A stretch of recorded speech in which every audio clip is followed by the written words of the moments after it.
Mauvaise nouvelle, Emmanuel, le chiffre pour tous ceux qui payent encore en liquide parce que les retraits d'argent en distributeur vont nous coûter plus cher en 2020. Et oui, les banques traditionnelles en rêvaient. Eh bien, l'autorité de la concurrence leur a donné raison. C'est une information de nos confrères des Échos. Elles vont augmenter la fameuse commission interbancaire, c'est-à-dire la commission qu'une banque, votre banque, paye à la banque dans laquelle vous retirez de l'argent qui n'est pas forcément la vôtre. Cette commission, elle était de 57 centimes, et ben elle est passée quand même, mine de rien, à 89 centimes. C'est une hausse de 56%, sachant qu'en moyenne, un Français effectue 20 à 25 retraits aux distributeurs chaque année. Bon, le mieux, ça reste donc d'aller retirer des sous dans sa propre banque. Eh ben, évidemment, mais sinon, comment on explique cette décision? Pourquoi ils ont décidé ça? Alors, ils ont décidé ça parce qu'en fait, les banques traditionnelles, celles qui ont les agences, les guichets et les distributeurs qu'elles doivent entretenir, eh bien, elles en avaient un peu ras-le-bol de la concurrence exercée par les nouvelles banques, les banques en ligne, qui, elles, n'ont pas de réseau, n'ont pas d'agence, n'ont pas de distributeurs,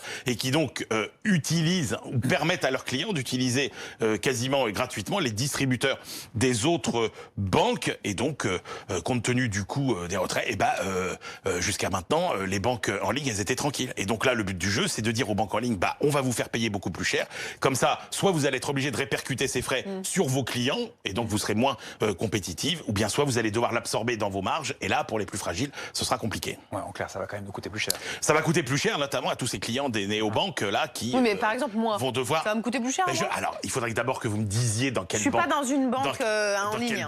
Alors, a priori, non, ça va pas vous coûter plus cher. Mais la bonne idée, c'est quand même de retirer davantage quand vous retirez, parce que il faut bien que rappeler que mais il y a beaucoup de gens qui font des petits retraits que de 20 €. Oui, bah il faudra essayer de faire peut-être 30 et de faire un ou deux retraits de moins, et puis surtout essayer de retirer dans sa banque effectivement. Ce sera plus simple. De toute façon, le sens de l'histoire, c'est quand même que on va vers l'utilisation de moins de cash. Parce que le cash, ça coûte cher à fabriquer. Songez que les pièces de 1 à 2 centimes par exemple, eh bien, elles coûtent plus cher à fabriquer que leur valeur faciale, parce que les autorités préfèrent des moyens de paiement qui sont plus traçables que le cash. Le cash, c'est la monnaie du trafic, c'est la monnaie de la fraude. Et puis, bien, les nouveaux modes de consommation font que le paiement électronique, c'est quand même beaucoup plus pratique. D'ailleurs, la Banque de France nous dit que les retraits, la circulation d'argent liquide, eh bien, reculera de 20% d'ici à 2025.